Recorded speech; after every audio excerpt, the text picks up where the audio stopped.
रीवा जिले के रायपुर करचुलियान थाना क्षेत्र के पटना गांव से आई इस खबर ने पूरे इलाके में सनसनी मचा दी है, जहां एक मामूली जमीनी विवाद ने इतना भयावह रूप ले लिया कि परिवार के ही लोगों ने एक महिला पर बेरहमी से जानलेवा हमला कर दिया।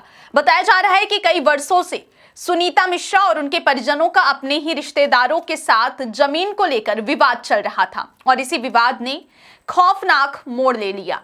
सुबह का वक्त था, गांव में सामान्य दिन की तरह लोग अपने अपने काम में लगे हुए थे। तभी अचानक चीखने चिल्लाने की आवाजें गूंज उठी। लोग भागकर जब मौके पर पहुंचे तो देखा कि सुनीता मिश्रा जमीन पर गिरी हुई थी और उनके सिर से लगातार खून बह रहा था। वहीं बगल में परिवार के ही कुछ लोग हाथों में लाठी डंडे लिए खड़े हुए थे। ग्रामीणों के मुताबिक सुनीता मिश्रा अपने घर के बाहर पानी भर रही थी, तभी आरोपी वहां पहुंचे और पहले तो विवाद को लेकर गाली गलौज शुरू कर दी। देखते ही देखते बात इतनी बढ़ी कि आरोपियों ने बिना किसी डर या झिझक के सुनीता मिश्रा के सिर पर डंडों से ताबड़तोड़ वार कर दिए। वार इतने जोरदार थे कि वह वहीं पर गिरकर बेहोश हो गई। आसपास के लोगों ने जैसे तैसे बीच बचाव किया और आरोपियों को हटाया, लेकिन तब तक सुनीता गंभीर रूप से घायल हो चुकी थी। खून से लथपथ सुनीता को परिजनों और ग्रामीणों ने मिलकर आनन फानन में रायपुर करचुलियान स्वास्थ्य केंद्र पहुंचाया, जहां डॉक्टरों ने स्थिति को गंभीर बताते हुए तुरंत रीवा के संजय गांधी अस्पताल रेफर कर दिया।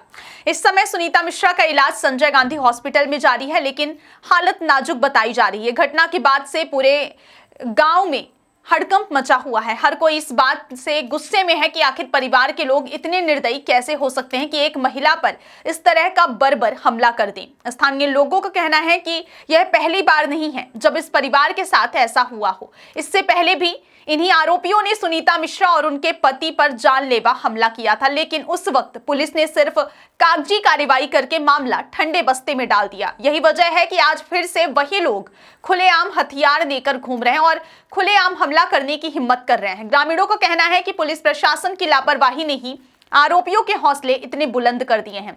अगर पहली बार ही सख्त कार्रवाई होती तो आज सुनीता मिश्रा अस्पताल में जिंदगी और मौत के बीच संघर्ष नहीं कर रही होती। ग्रामीणों ने पुलिस प्रशासन पर पक्षपात और लापरवाही के गंभीर आरोप लगाए हैं। वहीं महिलाओं और बुजुर्गों का कहना है कि यह कोई सामान्य विवाद नहीं है, यह एक सोचा समझा हमला है और अगर अब भी कार्रवाई नहीं हुई तो गांव के लोग सड़कों पर उतरेंगे। इस घटना के बाद रायपुर करचुलियान थाना पुलिस हरकत में आई और FIR दर्ज की गई है, लेकिन स्थानीय लोग इसे केवल औपचारिकता मान रहे हैं। उनका कहना है कि जब तक आरोपी गिरफ्तार नहीं होंगे और सख्त सजा नहीं दी जाएगी तब तक यह न्याय नहीं कहलाएगा। गांव में अब भारी पुलिस बल तैनात कर दिया गया है ताकि स्थिति नियंत्रण में रहे, लेकिन माहौल अब भी तनावपूर्ण है। ग्रामीणों के बीच डर और आक्रोश दोनों व्याप्त है। लोग कह रहे हैं कि कानून का खौफ अब खत्म होता जा रहा है, अपराधी बेखौफ हैं और निर्दोष लोग अपनी ही जमीन पर जीने से डरने लगे हैं।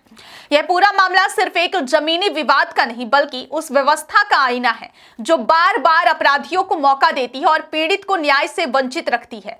सुनीता मिश्रा पर हुआ यह हमला अब एक चेतावनी बन गया है कि जब सिस्टम सो जाता है तो समाज में दरिंदगी जाग जाती है। अब देखना यह है कि प्रशासन इस बार आरोपियों के खिलाफ सख्त कदम उठाता है या फिर यह मामला भी बाकी घटनाओं की तरह फाइलों में दबकर रह जाएगा। गांव के लोग अब सिर्फ कार्रवाई नहीं बल्कि उदाहरण बनने वाली सजा की मांग कर रहे हैं ताकि भविष्य में कोई भी अपने ही परिवार की औरत पर इस तरह की हैवानियत भरा हमला करने की जुर्रत ना कर सके।